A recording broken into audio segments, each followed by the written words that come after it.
It's all on the line for the AFC West crown. Yes, another one. But it does take actually playing the game and getting it done at key positions. We're going to give you all 4 of them today on the game plan.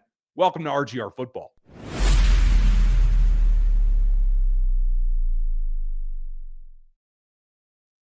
I'm excited to be here. Dan's excited to be here, and we're glad that you guys are excited to be here because 11-1 is nothing to sneeze at, and it has a good shot at getting better. He's Dan Harms. I'm Brian Tracy. This is RGR Football. We're going to tell you like it is. This is not a fan site. This is not a, hey, look, we have a NFL broadcast film, because we don't do that here. We break it down ourselves, and we tell you the truth. And on this show, we get right at it at the game plan. Dan, what's job number 1 in this week's game plan?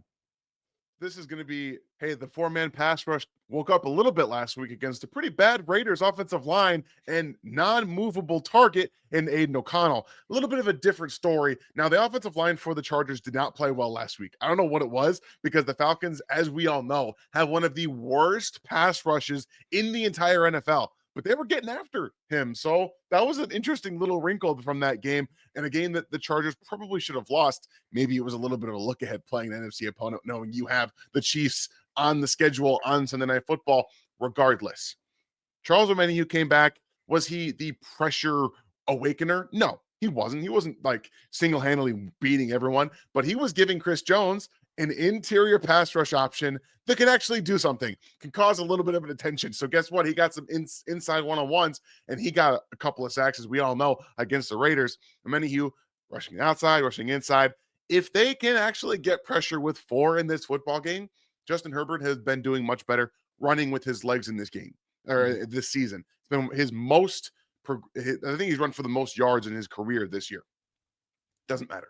It doesn't matter. You will be able to then create those rushing lanes as long as you stay in there and get after him. Chris Jones, Charles Omenihu, GK, all those guys will be able to actually throw off what has been the best, I believe, efficiency season for Justin Herbert among quarterbacks. And he's got like 2.96 time to throw, which is the 6th highest in the NFL.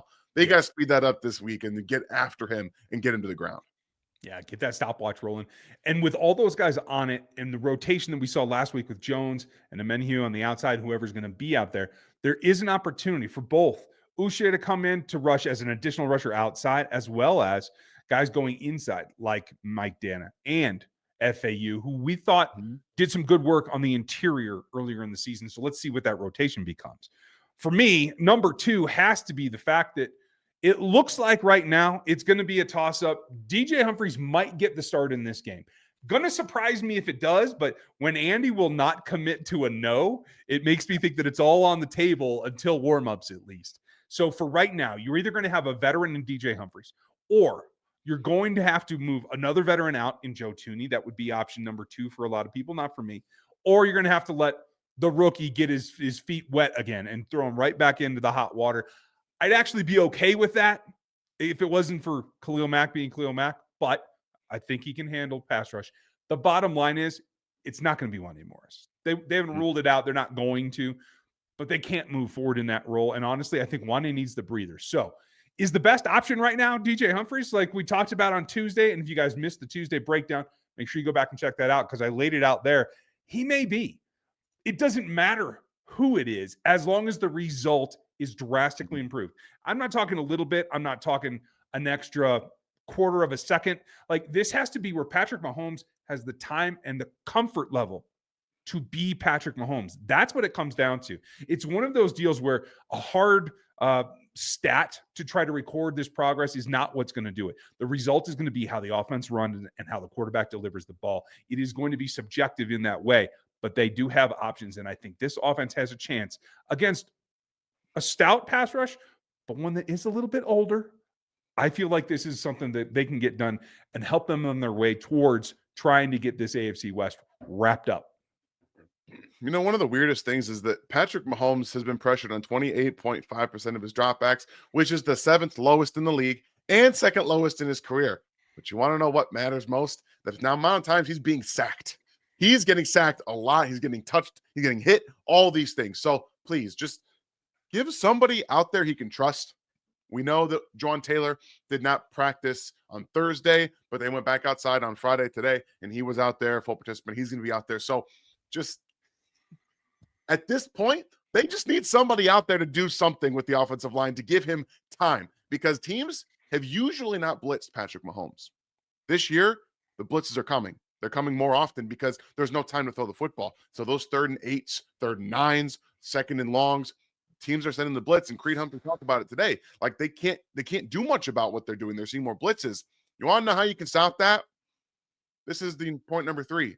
Run the damn ball. It's Patrick Mahomes, Rick, right? He wants to throw the football. I understand that.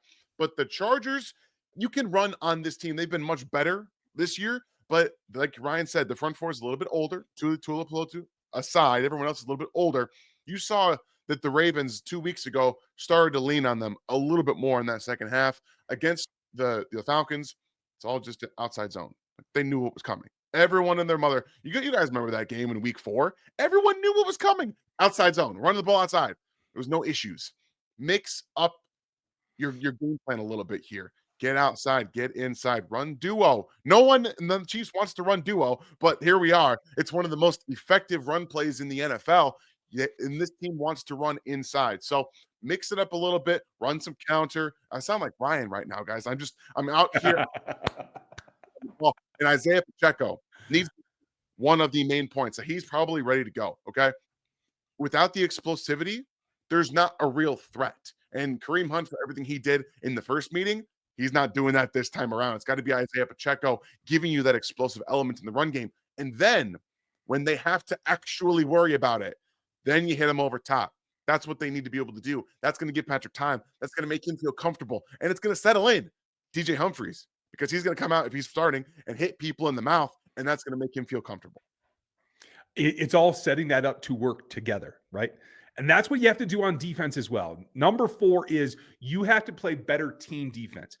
Are the corners beat up? Have they been attacked a lot lately? Yes. You had to make a change. It looks like Josh Williams will get the start on the outside. Who goes into the nickel and who plays outside are the biggest questions. We've gone over, and again, if you missed Tuesday or Wednesday, you can see some of our opinions there. Make sure you go back and check those out. Make sure you like, sub, and hit the bell. And if you want any of the gear, get in the house and get it ordered, because New Year's is coming. That said, the nickels are the nickels and the corners are the corners, and the room ain't changing. Maybe you give Keith Taylor some reps. I personally would like to see our W on the wall, on the field more. CRW is a guy that I think does need the reps to improve. He is a guy that is proven to be able to make some plays, and he can be taken advantage of. He's not going to improve if you don't get him out there. So I do think he's a viable option. But they need the help, especially because it does appear that Ladd McConkey is going to go. He was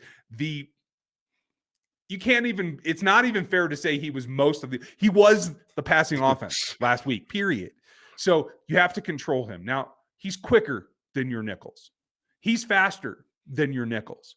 So the fact that he's out there, whether it's running a whip route, a drag, the digs, whatever he's doing, you have to be able to man him up, not just in a trail position, but from the top down. And that means you safeties have to start playing better. It's unfortunate that you've been asked to play more man than probably should have for the safety group in Reed, Cook, and Chamari Connor. I'm hoping that they're able to get back to what Steve Spagnuolo has done a little bit in the past and let them play a little bit more in space, particularly Connor, because he's so good at it. Now, if you got to come down and you got to bust chops, okay, fine.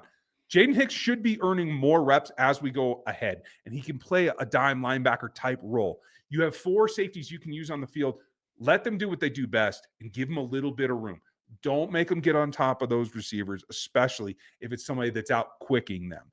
That's the key. Ladd's the key. You can get this done. Dan, how do you think it goes down?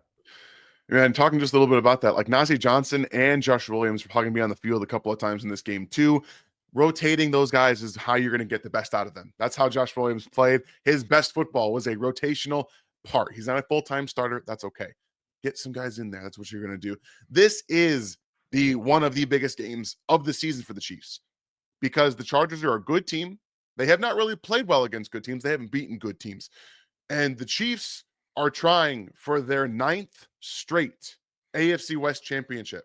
Right now, this game, it needs to be a get-right game. You have to start playing football. This is your first game in December. It's going to be December 8th, all right? It's time to get going. turn the clocks forward, guys. This is your bounce forward. It's got to start getting on playoff time, not regular season time. It's starting to get it going. You can't just turn it on in the postseason and think you can get what you want. The Chargers have one of the best scoring defense in the NFL this year. They've only allowed, I believe, 15.7 points a game. Chiefs are going to score 28 in this game. They're going to get right on offense. They're going to put 28 up on the board. Yes, Matthew Wright maybe has to hit a field goal, so maybe it's 24. But regardless, I think they're going to put at least 24 to 28 points on the board, and they're going to get right defensively. Like they're going to be – I think the Chiefs win 28-17, and that's how this is going to go. I like the concept because I'm with you on both ways. This is an opportunity, especially against a foe that you know as well as they know you. It's not – when division rivals get together, it's not just the lesser team that has the advantage in knowing the other team. The better team is the better team. As long as you go out and execute, a lot of what we've talked about are the keys, but it takes a whole team. Overall, I agree with you. I think that the Chiefs are the better team, and they will show that. I think it'll be a little bit tighter myself. I hope that they can get to 28, but I'm calling this 27-20 at the end of the day. More kicker action than I'd like, but it is what it is. That's okay. Let us know what you think. Put your predictions down in the comments. Hit us on social media. Dan's at In Harm's Way 19. You can find him on the Draft Network. You can find my latest pieces on NFL33.com. And I'm going to tell you about the draft process, who's screwing it up in the front office around the league. And yes, there is a lot of them. So don't miss that if you're in a non-Chiefs. Thank you for being with us. We appreciate you. We're going to be live post-game like we always are to tell you like it is what we saw and what you need to do. So have yourself a great weekend, and we'll be with you next time. Thanks for being here. We'll catch you. Thanks for watching this video from the team at RGR Football. Click these videos to see more and subscribe to RGR Football.